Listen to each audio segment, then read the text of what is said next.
I think it was really the first film that I saw as a kid that made me really believe, hey, you don't have to explain everything to an audience, you know? Yeah, actually, in fact, you don't have to explain anything at all. Yeah.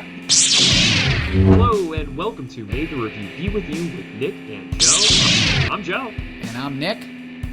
And today on May the Review Be With You, we are coming back to our time travel draft. It has been a minute.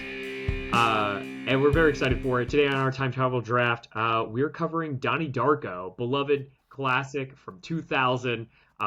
Strange movie, but man, is it fun to talk about. Nick, we have a lot to talk about, but before we actually dive into any of this, we should probably explain for anyone who is new to this, what is the time travel draft? So would you be so kind? Sure. So Joe and I, a little bit ago, I don't know, almost coming up on a year. This is kind of our series that we do in between new releases of TV and film. So to keep us kind of busy, we each took turns drafting time travel movies that fit into specific categories. And we are currently on the superhero time travel category. And so Joe's pick during this draft was Donnie Darko, which we're going to talk about today. My pick was X-Men Days of Future Past, which we're going to talk about at some point in the near future. And that's a time travel draft, and that's where we're at today.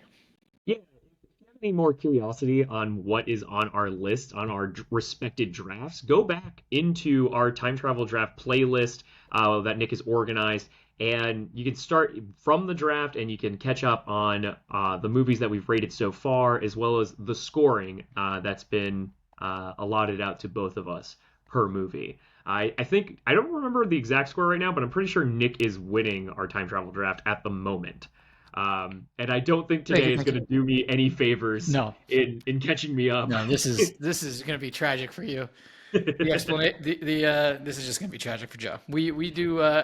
You should explain the ratings maybe if you want to. Right, that's great. So a crucial part of the time travel draft is, of course, how we are going to score each other on these movies, and we're breaking our ratings down into 3 separate categories, and those being how the movie actually performs, whether or not the movie's premise actually makes sense and it is a good movie, right? We're starting from there. Then from that point, we judge it based on the time travel mechanic. Is it all just a bunch of bullshit? Or does the time travel movie actually justify why we are moving through time? And then finally, we are talking about whether or not the movie fit in the category it was drafted in. And again, as a reminder, today's category is superhero time travel movie.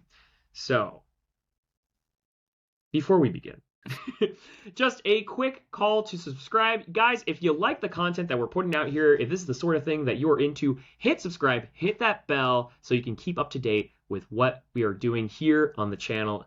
Every bit of support helps. So, thank you so much for those who do.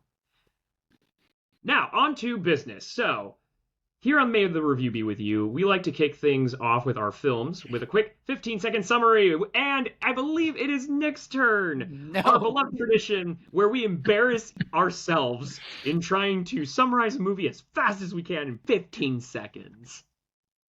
And it's Nick's turn, as I said. Nick, how you doing? How you feeling? This is gonna be miserable. Like, you couldn't even ask the director to summarize this in a year. So, this is gonna be rough. I mean, he did it in, what was it, 28 days? He did it in 28 days. Got the whole movie done. Well, Donnie did. I don't know how fast Richard Kelly did.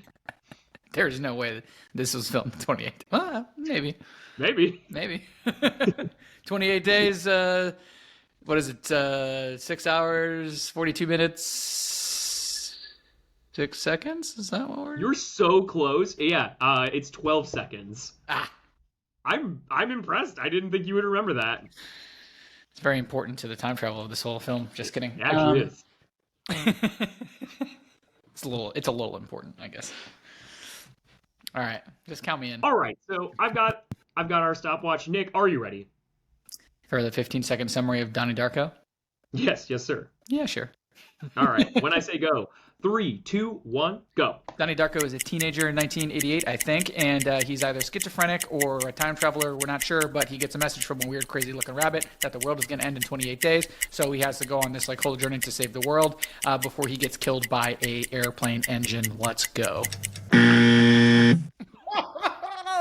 Tell me that's not. That was immaculate. Nick, that was like the best summary I think you've ever done, and it was for a movie you didn't want to watch. I did want to watch it. I liked it. It's insane. I'm feeling a lot of negativity over here on my pick. There's no negativity. It's just that you're just not going to score very well when it comes to time travel and the explanation. This is what I'm talking about. See, this is what I'm talking about. I want nothing but stellar positivity from you about how great of a movie at a time you had with such a beloved classic. I do love this. I do love this film. But when we're talking about time travel, there's a lot that I got some questions. And there's not a lot of answers. I assure you, everything can be explained in this movie. I assure you. We're going to see. But how about my summary? Give me my A+. Nick, I think this is the first A+ I'm giving you. Yep. I don't think I've ever given you one before. That was a really good summary. It was the best summary you've ever done. A+. Which I think that's only the second A+ that's ever been awarded on this show. It's big time. You should go back. Usually our 15-second summaries are tragedies. They're genuine Fs. I think there's only been one F. I think I got it. Yeah. I don't remember what it was for, but I definitely have an F on my report card here. Yeah, I forget what yours was for as well. Regardless. We'll have to dig that up. Anyway. Tune in next time to find out what I failed it. In any case, okay. So, Nick, that was great. I don't think we actually have to dive any deeper into a summary here, except with the fact that he does die, right? And he does save the world. We'll get into that later. But this is, as I said, it's a movie by Richard Kelly. It's from the 2000s, from 2000.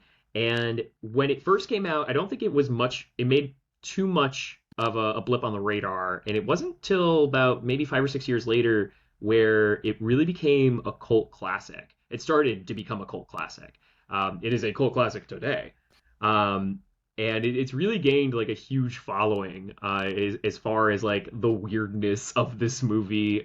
Feels like a lot of people love to talk about what they think happened in this movie. But Nick, let's start with you. What did you like about this movie?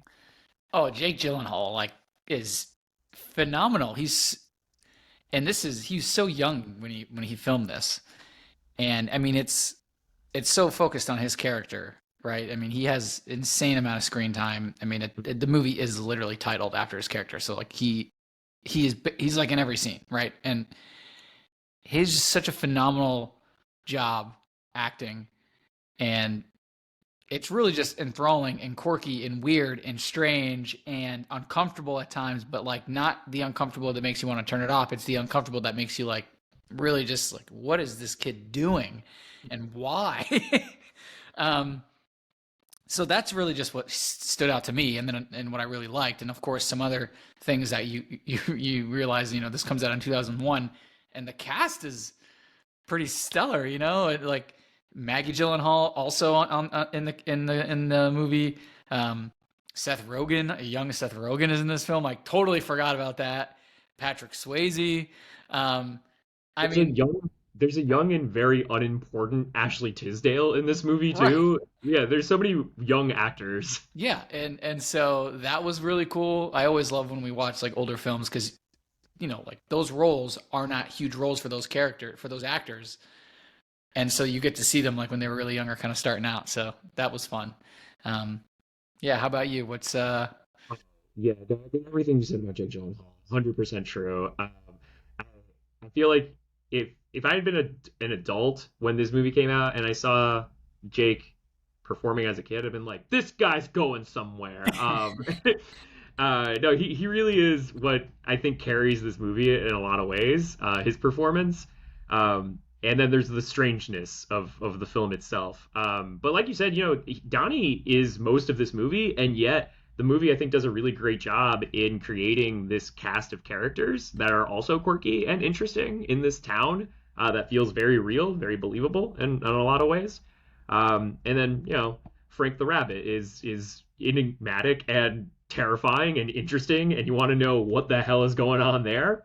Um, but yeah, that's sort of what I loved about it. I loved. I think it was really the first film that I saw as a kid that made me really believe, hey, you don't have to explain everything to an audience, you know?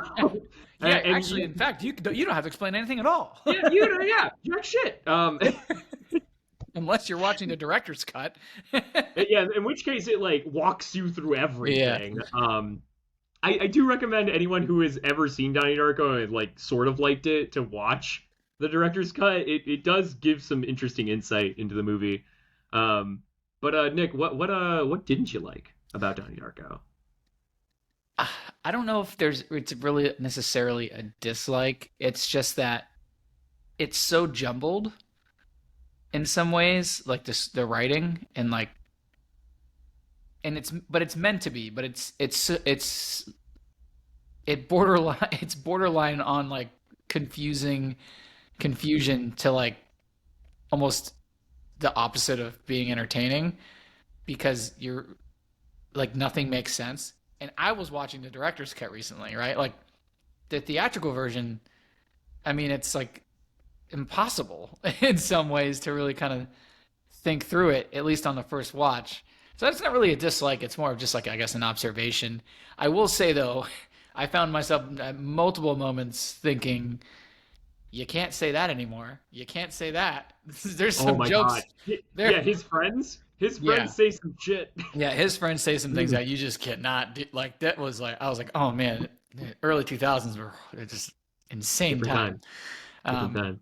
actually, and this reminds me, the bully, not Seth Rogen, not him, but his pal. His friend, yeah. I hated that character. Like such an over the top bully for a high schooler with it, like holding up the knife, trying to like multiple times. Like that's not how bullies operate. Like it just Yeah, I so actually agree with this. I think he's over the the top. weakest character. Yeah, He's so unstable and like I don't understand what like yeah. like he doesn't at any given time nothing he says really makes any sense. Yeah, And I nor is it important to the story at all. Like you can right. remove his character completely, and it does not have any effect on Donnie Darko, like at all. At least in my Yeah, opinion. that's a good point. You can still have Gretchen get killed by the car without him being involved in it whatsoever. Right. Yeah. Well, okay, so Maybe.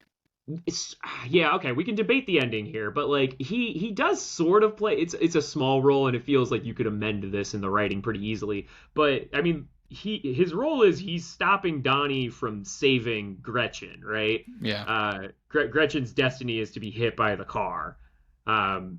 At least in that timeline, that's what's supposed to happen. And he's threatening Donnie's life, and therefore Donnie can't get up and he can't go save her. So like maybe like one of the I don't know. We can get into it toward the end, but yeah, I agree. The bully character is weak. At least for me, I've never had this dislike before until rewatching it recently. So I love Drew Barrymore's character. But there are things about her character that like don't make any sense to me. And I don't get how she gets away with the sit next to whatever Oh, boy you think is cutest. yeah. So Like, that's all a right, yeah. this is how you know this movie was written by a man. Yeah. In the Yeah, early 2000s too. I can't do yeah, that. yeah. This would never happen. I don't. Maybe I missed something or I didn't remember something. I don't really get why she's being fired toward the end. Um, I think it's a curriculum. It's a curriculum thing because she wants to okay, teach. that's what. Oh, that's right. It was the pornography Yeah, it's in the in the book. That's book, right. in one of That's the right. books. Okay, Yeah. cool. That's right. But yeah, we spent a lot of time with that character. And I don't know. I think ultimately is to see that like her life is going to hell and like there's something about the Donnie experience that like improves her life, but I don't really see how. And again, that's part of the ending. We'll get into that later. I think ultimately, I think for how mysterious this movie is and how much it doesn't want to answer questions, I think it's a very entertaining film. Um, I don't know if I regard it to be an extremely good film. I think it's okay. I think the theatrical version is like just okay, honestly. I think what has kept it in the zeitgeist is just how mysterious it is, right? It's Yep. just a very mysterious plot. Yep. And for that, I think it pulls that off very well. Past that, I don't know. Yeah, I agree. I think overall, from a film perspective, it's not fantastic, Right, it's but interesting. it's very interesting, and it leaves so many questions that are fun to talk about, and that's why you Yeah. get the cult classic, right? That's all you. That's also why people love talking about 12 Monkeys. Although 12 Monkeys, I think, is a better film overall, but there's a lot of my point is the question marks at the end of that movie are you're like, wait, what just happened? Like, what's happening? How did we get here? What is time travel? It's kind of similar here. It's like you just mind bending trying to figure out how this all kind of pieces together. Um, and Actually, yeah, the 12 Monkeys is probably a better film ultimately. I think so. Um, But yeah. both, like I said, both really mind bending. And if you're wondering what the hell we're talking about, go back and watch our 12 Monkeys video. Go watch 12 Monkeys. Oh my Hey, God. go watch, Um, absolutely watch 12 Monkeys. in that order, watch our review, then watch 12 Monkeys. Yeah, actually, it might help. All right. Now on to the topic at hand here. This is a time travel draft uh movie. So we got to talk about the time travel. Okay. So the time travel is explained as follows. You need a metal craft.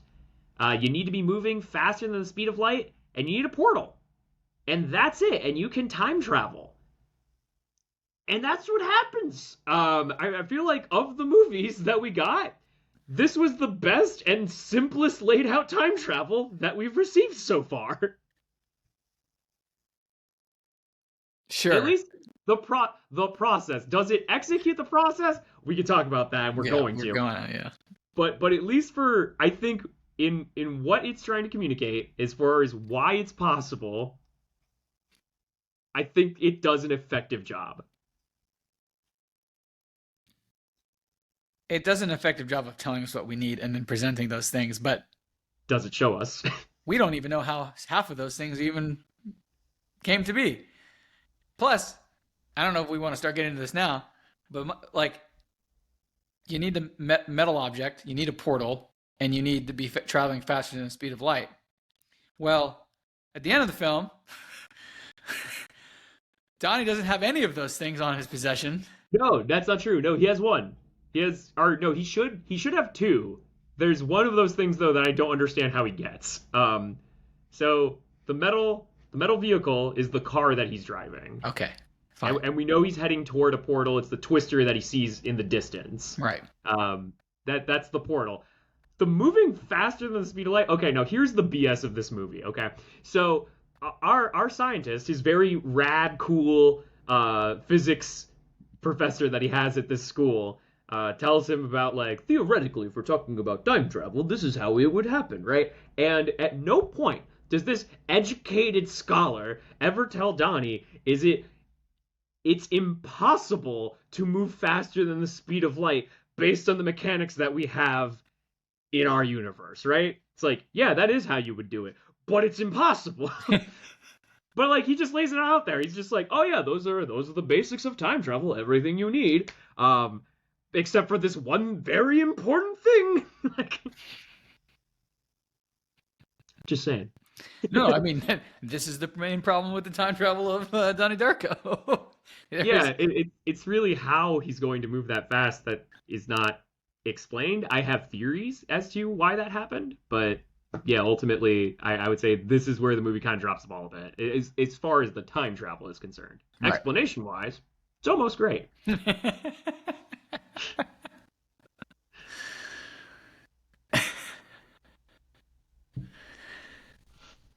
Oh, Joe's trying to time travel his camera back into focus.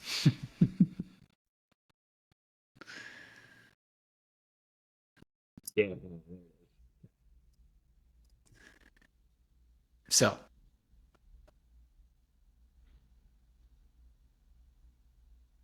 where do we start? Um, I mean, as far as the time travel goes, or Yeah, because he's not traveling faster than the speed of light because it's right. not possible. So that's a flaw. But that's Well, okay. okay. All right. So here's my theory on that. Okay, the movie does an awful job in showing us this. In fact, it just doesn't show us this. It briefly gives us some glimpses as to what is going on with Donnie, and this is one of the reasons why I have drafted this movie in the superhero category. A, he saves the world, but B, and more importantly, Donnie has superpowers.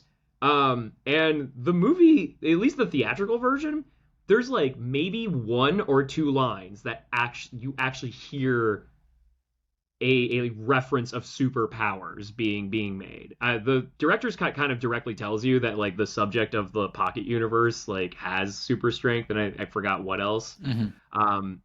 But there's the reference when he busts the pipes at the school with the axe.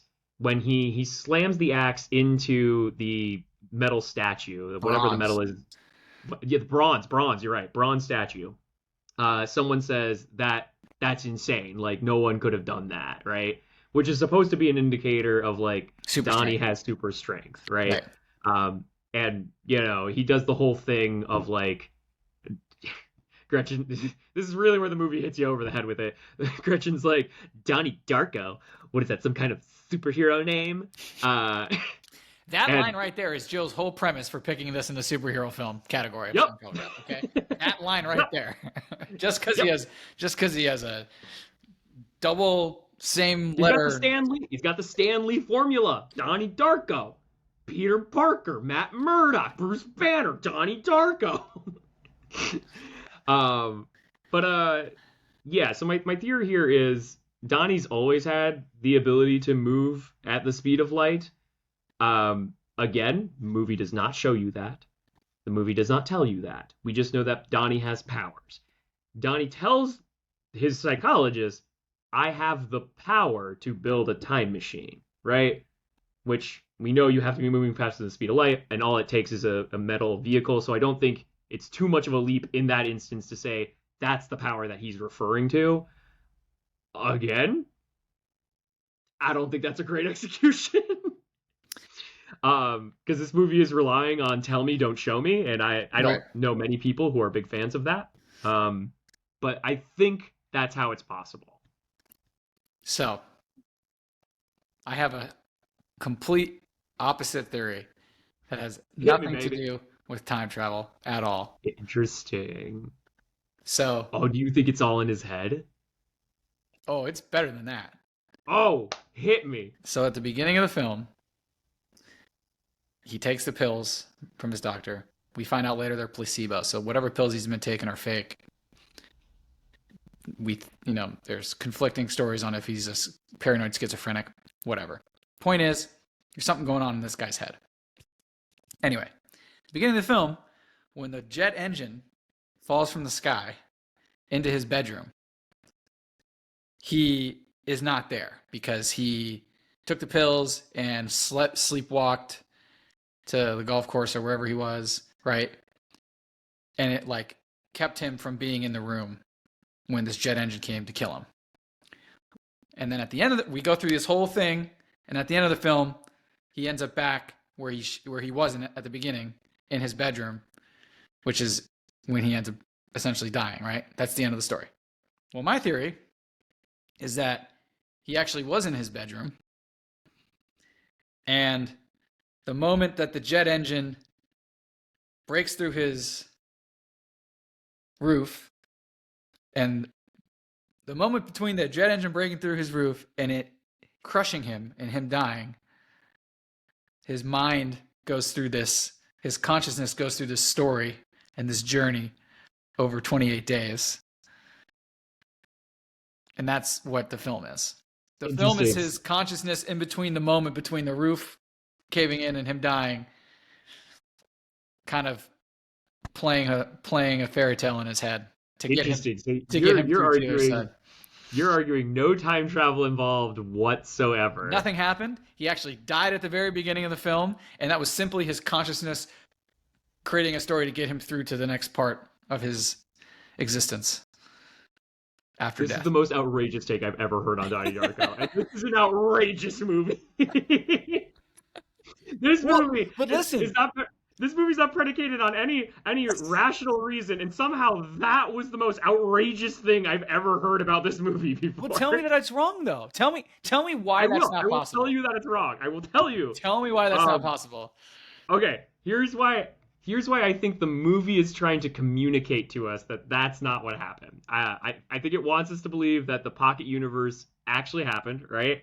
And I think you and I talked about, so Nick and I were talking before we got on the call here, and I think now is probably a good time to segue into the final song that we hear, which is Mad World.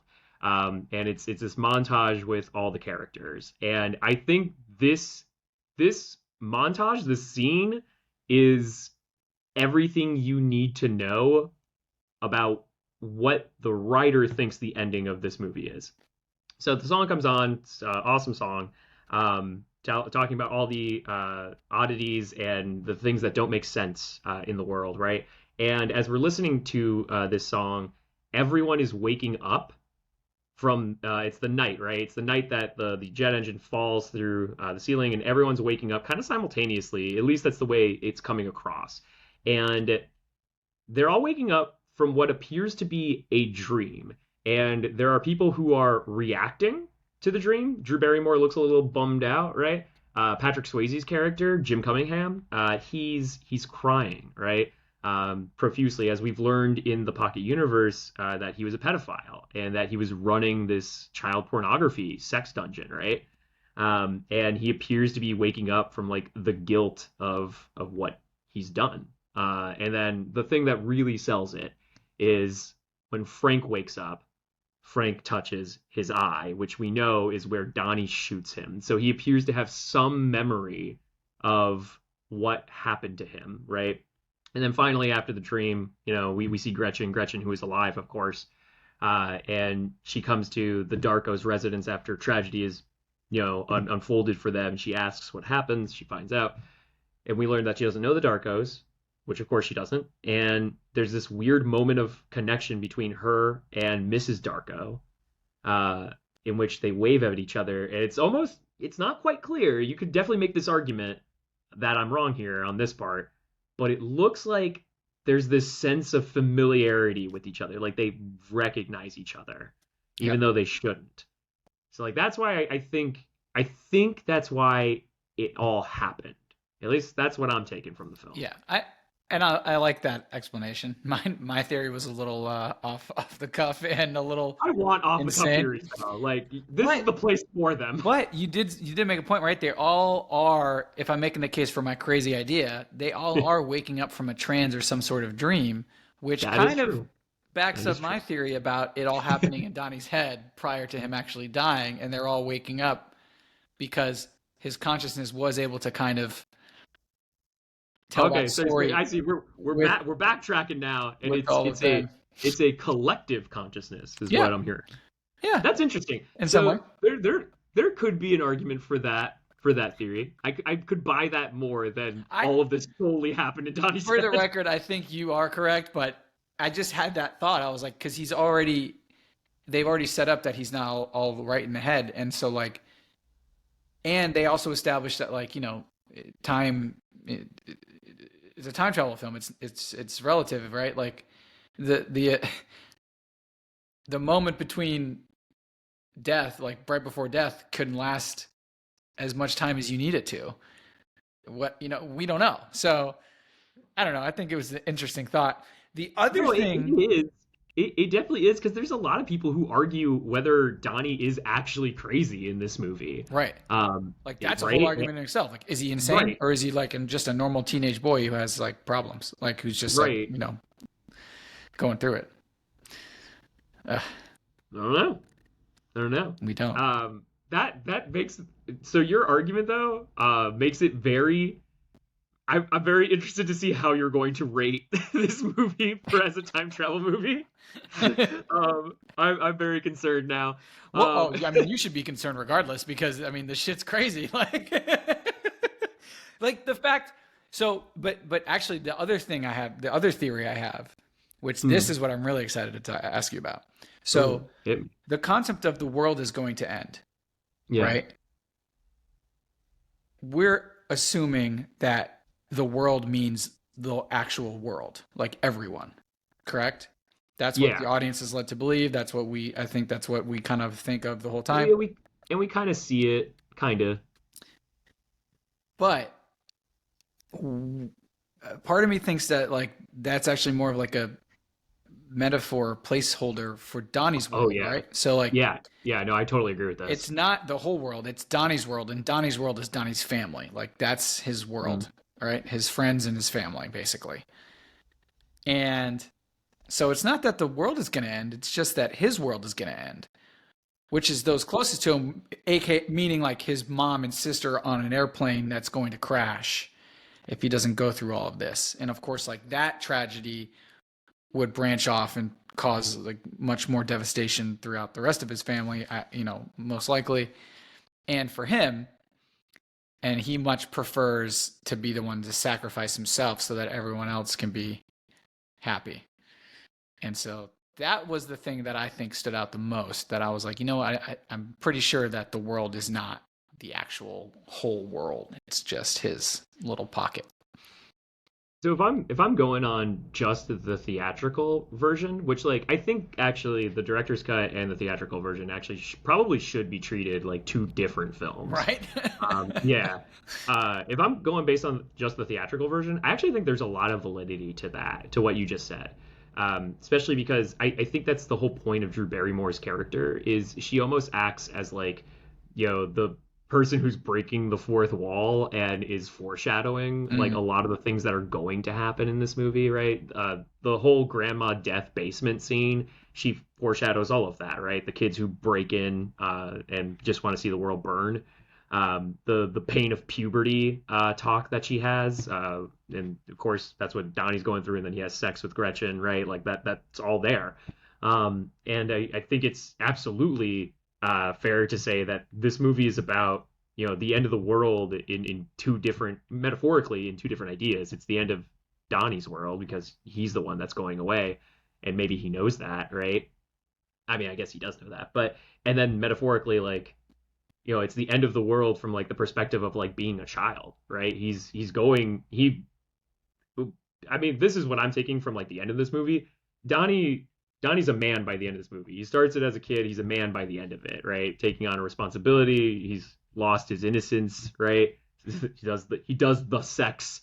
Um so yeah, I think there's a huge like there's a giant metaphor in the room, right? So I think you're absolutely on the money with when they keep saying the end of the world, they mean it very subjectively for Donnie. Mhm. That's what I take away from the theatrical cut. The director's cut is like, nah, dude, he really did save the world. So like in the so for those who don't know, if you've never seen the director's cut is filled with Roberta Sparrow's philosophy of time travel, which is the book that Donnie is reading throughout the story, and he even tells the therapist everything in this book is something that I am going through. There are a couple times where it tells us about like a pocket universe, right, that gets created, and based on that, and again, this is another like example of like tell me instead of show me. It tells us that like when a pocket universe is created, it's only going to exist for like set amount of time before it expires, and then everything in it will go. But even if that is still the case, Nick, I wonder if there's still an argument for what you're saying there. Because if this pocket universe ends, right, then everyone in it ended, Right. right? And everyone in the original timeline should still be fine because they were never part of it to begin with, Right. right? And it I all just think happened in his head. maybe you're right. No, I'm telling you, man. You're telling me on this. The more that we're talking about it, the more my crazy theory makes sense. It I all. I will say this. Even if it does happen in his head, I think that, to quote Dumbledore, I don't think it makes it any less real because of what the ending of the movie is trying to God, communicate. what a fantastic quote. What a way to Right? bring Dumbledore into this. Amazing. What up, Albus? Uh, Of of course it's happening inside your head, Harry. Why on earth course should you're that mean making it's it not look real? real. It's great. It's a great line. Um, because it all still matters, right? That's what they're Right. trying to tell us with that montage. It Yeah. it mattered. And the universe in that moment like opens up, and some part of the pocket universe's consciousness from each of those characters was transferred via a dream that they had, and that's why they all woke up with such emotion, because from a parallel universe perspective, they had some inkling of what was going on, right? And there's of course theories about how dreams are your doorway to alternate realities, and so it kind of it works in that respect. In that perspective, I will fight you on this one point. The movie gives us dates. It gives us dates. It starts on October 2nd. It ends on October 31st or October 30th. It ends on October 30th. And then it starts again on October 2nd. This seems to imply time travel. Seems to imply, but also Look, that's the best you get from this movie, is seems to imply. that's the thing though, right? There's not it's is this might be the first movie we reviewed. Look at me. I can't even I'm taking off my I'm hat. sweating too, I'm man. just like, what happens next? Oh my god. Oh my god. Smoke monsters and um that's the thing though, is that this is like the first time travel movie we've reviewed Where we can't agree on what where happened. we don't even know what time travel happened or didn't happen or when. Like, I think you have to assume it's so, like, again, and this is just a problem with this movie. I think you have to assume it's time travel because the movie calls it time travel, Right. right? If that's even reliable. smoke and mirrors, baby, smoke and mirrors. I like the theory. I really do. Yeah. I think the biggest I'm fighting back for two reasons. A, I need it to be a time travel movie in order for this to win, and so I can win. And B, because the movie is insisting on calling it time travel. Now I'm all about unreliable narrators. You know I'm all what, about Joel? that. You know what? You know what's crazy? Hit me. When you drafted this movie, Donnie. I was like, you're out of your mind that he's a superhero, right? But I was okay with the time travel. After rewatching it and talking to you, it's actually much more plausible that he is a superhero, but that this is not actually a time travel movie. That's the exact opposite. That is crazy. You're crazy. This is a superhero movie, not a time travel movie. I'm convinced. Unbelievable. There's no time travel in this movie. I take it back, Nick. That is the most outrageous take on this movie of all time. Listen, it's all happening in a dream. Between the moment that he gets right before he gets crushed by this jet engine at the very beginning. It's a multi-conscious dream that the whole town is having, and That sounds so much more complicated than time travel. I don't know. I mean, because it makes a lot of sense though. There is like a weird like psychic phenomenon with everyone, right? Waking up at the same time. There's a right? psychicness to it. That's why it kind of almost works. Like, it's just the time travel is just so like, I don't get it. I just don't get it. I don't get it.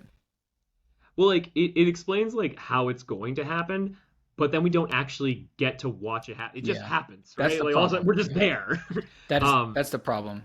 It does. I haven't seen the director's cut in a long time. Is the director's cut like any different in that scene as far as like that ending goes? Like it's just him in the car, and then like it shifts to him in the bed. Is there any? Yeah, in between? like the only thing, because it shows him in the car, and then it shows the portal, like the circular thing portal, and then almost like looks like a tornado funnel, right? Right. And then you see the jet end, like you see his mom and his sister's plane like go through crazy turbulence and start going down, and then you see a faraway shot of what looks like the jet turbine falling through the portal, Right. and then he's in his bed, and he's got this jet engine in slow motion falling down on him, which is a scene in itself. By the way, I think this is actually one of the weakest parts of this film. Is the timing of there's this moment as the end of the world is happening that these like vocal flashbacks start coming back, right? And like you hear the physics professor talking about how time travel is possible, right? But like the way that the audio is lined up, it lines up to Samantha and her mom in the plane, and it makes it almost seem like, oh, it's the plane that's gonna do the time travel, which, like, in a sense, it's the jet engine does, right? But it also makes it seem like the airplane is gonna do it because, like, he specifically says, yeah, a vehicle, probably like an aircraft. He says that specifically when they're in the airplane. Right. And it seems like they're the ones about to time travel, which is it makes it all the more confusing because that's not what's happening. A part of the craft is, but like Don, I don't. Oh, it's so confusing. Um, I love this movie for the record, and it's Yeah. so confusing. We do enjoy it. Like it's not. It's just trying to make sense of it is so tough. Yeah, neither head nor tails. I'm like, as I'm talking it out, I'm like, I have to rate this movie even lower than I originally planned. Yeah, dude. Sorry. Which that might be a good segue into our ratings, unless you had any other point here. The only thing I wanted to touch on one more time is how fantastic the end of the movie is with Mad World by Gary Jules. At least the Gary Jules version is originally by Tears for Fears, but they recorded this version specifically for this movie, so it fits. I didn't know that. It fits. Yeah, they recorded it specifically for this movie. It fits so well. It's like such like a heart-wrenching song, but it really brings everything kind of together and at least makes you feel like you kind of know what happened, even though after the movie ends and you start thinking about it, you realize you have no idea. It gives you some relief for about 3 minutes, though. That's the only other thing I wanted to say real quick, though. I think we can attempt the ratings. I think I agree with you. I think it's one of the highlights of the movie is that montage. It's haunting, right? Yeah, it's a really right. haunting, Great word. Yeah. haunting moment. Just as a quick final note, two things I love about this movie. I love Frank. I think Frank is I don't know if you can call him a character. He's an interesting part of the plot, right? Just an interesting figment of the plot. I'm just gonna say that. And also, I adore the Smurf conversation. I think the Smurf conversation is so stupid, and like it just sounds like the kinds of conversations I would have, or like that we would have, like as teenagers. So you know, ridiculous. So dumb and ridiculous. I love how young teenage that feels. Actually, I have a question. Yeah. About Frank. If it's not all happening inside his head, yeah, then how can Frank be in two places? Okay, so again, this is where the director's cut like really like answers some questions here. At least with the book Philosophy of Time Travel. So it's not really Frank. It looks like Frank, and like he's taking the like man suit of Frank, right? But it's like a character that's made from the pocket dimension and represents like the doom that is coming. They explore this a bit further in the and please never watch this movie, horrible sequel, Darko. It is one of the worst sequels I have ever seen. It's told from the perspective of Samantha, and as a child who grew up with the horrible tragedy of her brother dying. Great concept, honestly. But then she's involved in a very similar situation in which pocket dimension is created, but instead of her being Donnie, she plays the Frank character. And she plays like a messenger of doom throughout the rest of the movie. It's awful. What I just described sounded awesome. It's not. It's not awesome. It's bad. It's boring. It doesn't make any sense. It makes less sense than this. It's not a good time. Maggie Gyllenhaal? In any case. No, not Maggie Gyllenhaal. The little girl, Samantha. Oh, sorry. Yeah. Okay. Yeah. She like grows up, and I guess like when she's like a middle teenager, she like goes on her own Darko adventure. I didn't even know that they made a second one. That sucks. That's crazy. Yeah, they made it in like 2010 or 2011, and like I was so pumped. I was like, oh man, this is gonna be wild, and like, nah. It was wildly bad. I actually wish it was wildly bad. You know why I don't like that movie? Nick, what's the one thing I can't forgive a movie for? Oh, do you remember? Bad writing. I mean, that's true. No. Oh, it's wait. It's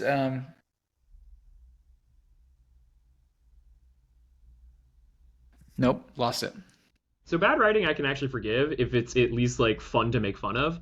If a movie is boring, Oh, That's the one thing I can never forgive a movie for. I don't care if your plot doesn't make sense. If I had a good time, even making fun of your dumb plot, I can appreciate that, you know? But if your movie's boring, why did I watch? You know, why did I spend an hour and a half to 2 hours watching? yeah. And that's what S. Darko is. It's boring. Damn. But to answer your question long-windedly, Nick, yeah, he's supposed to be like a messenger of doom projected by the Pocket Universe. I'm hearing a lot of words Yeah, about the version does not explain that. man. I've my it's all happening inside his head prior to death was like a crazy theory when we first started this, but it's seeming less crazy to me now at the end of this. I'll agree. It's less crazy that you're calling him crazy. I'll agree. I'm just doing what the movie tells me to do, and I'm calling it time travel. All right. I love questioning directors after they've already like tried to explain things. It's like they're wrong about their explanations. That's not what's happening. I must Tune in to 12 Monkeys. Yeah. Oh God, the people hate me for that. But I mean that's why this movie That is why, beloved, yes. because it generates this discussion, right? Yes, 100%. Yeah. All right. But yeah, I'm right there with you on the Frank thing. It's weird. That's why I said he's not a character. Like I just kind of enjoy the concept of Frank. Ratings. Okay, so as explained before, we break this down into 3 categories. How we would judge the movie as just a work of art, how it works, how the time travel works, and then of course how it works in the category. Nick, I'm usually pretty polite. I'm gonna selfishly go first here. For how this movie works out of 5. I think the characters are what sell this movie. It certainly isn't the plot. The plot makes very little sense, and I've watched this movie so many times, which is why I probably have a lot of convictions on it. But overall, there's problems with it, so many. But I enjoy the characters, and I enjoy talking about it, and I do think that those are points worth weighing in the movie's favor as a work of art. I can't go higher than a 3, though. I really can't. So I'm sticking with a 3 on it. And this is just overall score?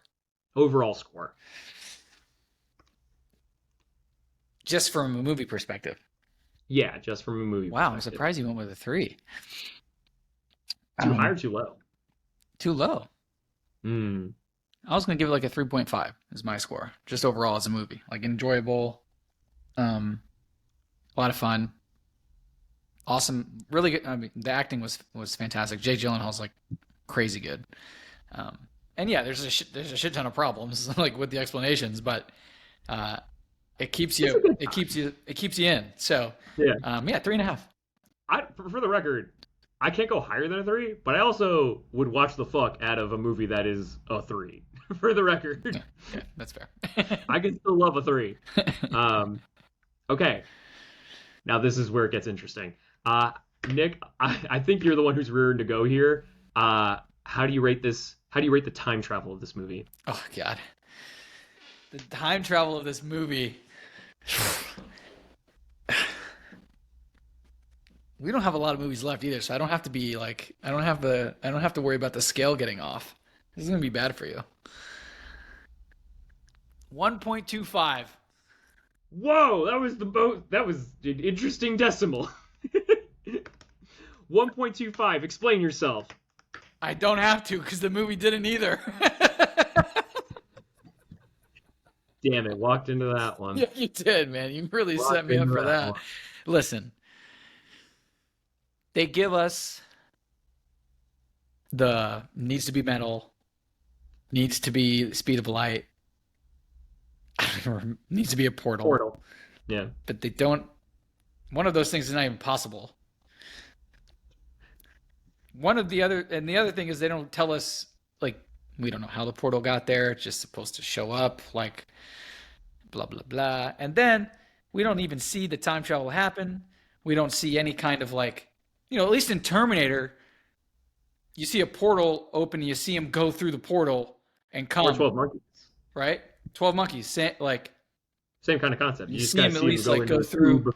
We Yeah. had nothing here. He just all of a sudden he's in his bed and he's getting crushed by a jet engine at the end of the movie. It's like, oh, he time traveled. Like, I guess. That's so. Maybe 1.25 is a little harsh, but I don't.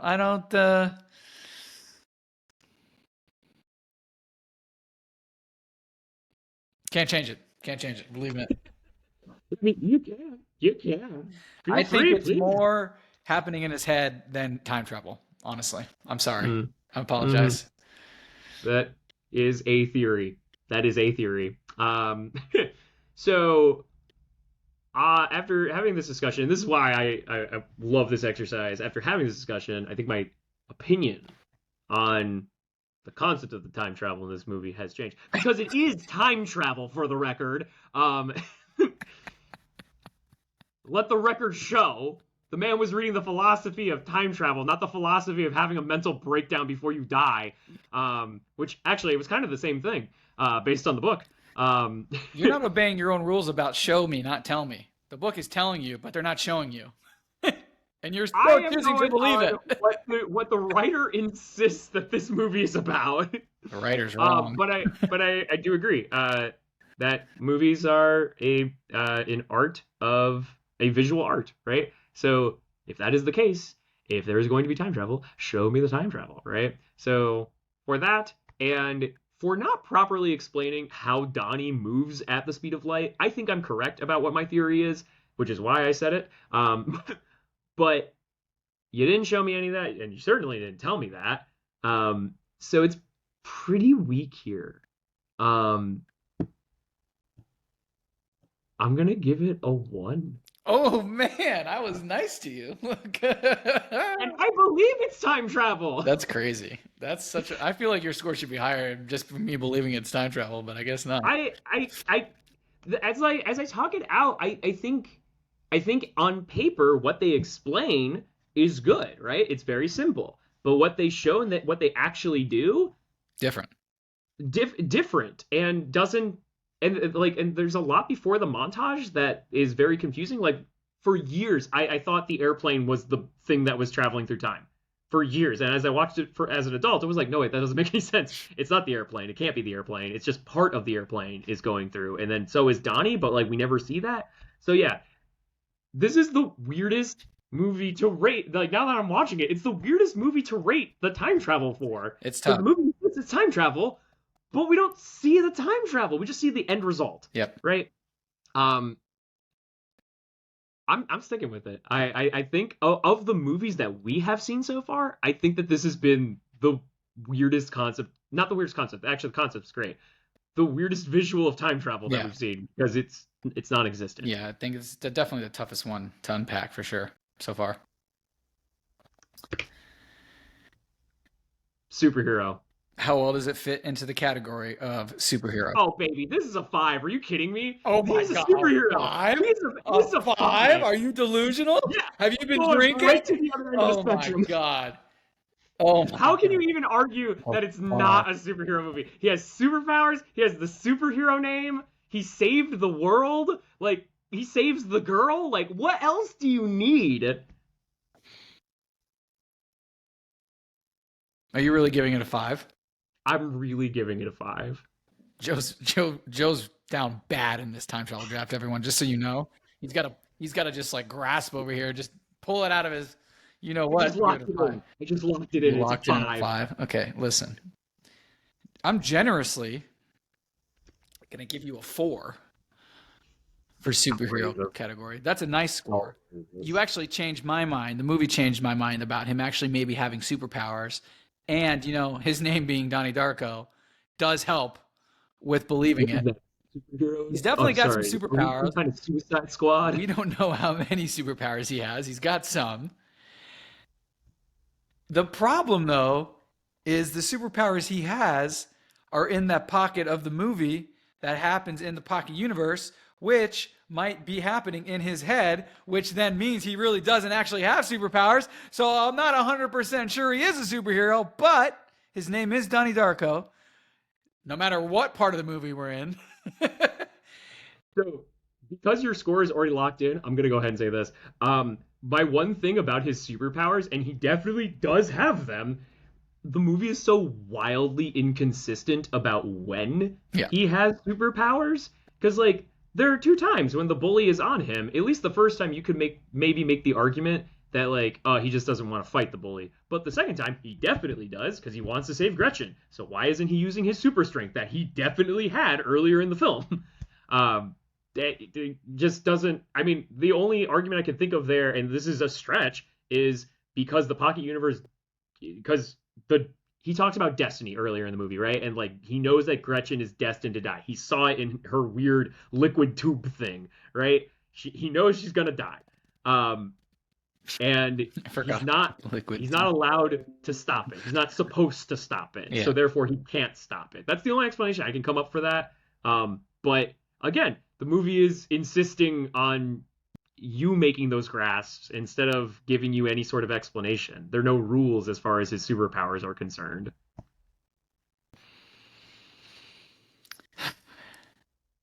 Anyway, that's all the time we got. Yeah, I forgot about the stupid things coming out of their bodies. Yeah, the tubes. Oh, God, the tubes. Jesus. Yeah. I don't want to talk about those. We're not talking about those. Anyway, that was a choice. That, my friends, this is a time travel draft episode. That was insane. What a way to end.